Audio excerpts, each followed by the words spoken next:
கரூரில் மத்திய அரசின் தொகுதி மறுவரையறை மசோதாவிற்கு எதிர்ப்பு தெரிவித்து முன்னாள் அமைச்சர் செந்தில் பாலாஜி தலைமையில் மசோதா நகல் எரிப்பு போராட்டம் நடைபெற்றது.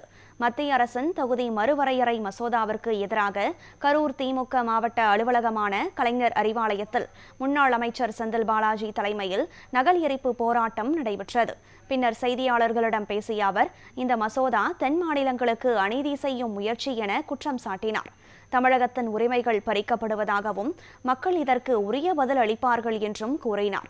மேலும் வெண்ணெய்மலை கோவில் இனாம் நிலப்பிரச்சினைக்கு திமுக ஆட்சியில் தீர்வு காணப்படும் என அவர் தெரிவித்தார். எதிர்க்கட்சிகள் தவறான தகவல்களை பரப்புகின்றன என்றும் வரும் தேர்தலில் திமுக பெரும் வாக்கு வித்தியாசத்தில் வெற்றி பெறும் என நம்பிக்கை தெரிவித்தார்.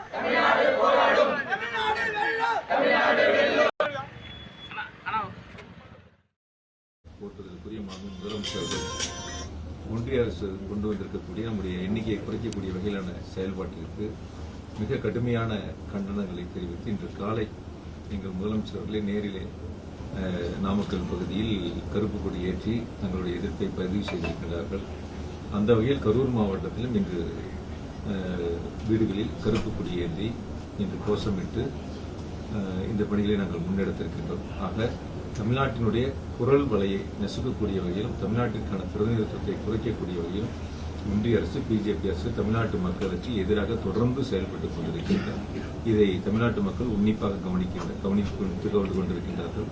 அந்த வகையில் வரக்கூடிய இந்த சட்டமன்ற தேர்தல் 23ஆம் தேதி வாக்குப்பதிவின் போது நிச்சயமாக தமிழ்நாட்டு மக்கள் பிஜேபி அரசாங்கத்திற்கு தக்க பதிலை கொடுப்பார்கள்.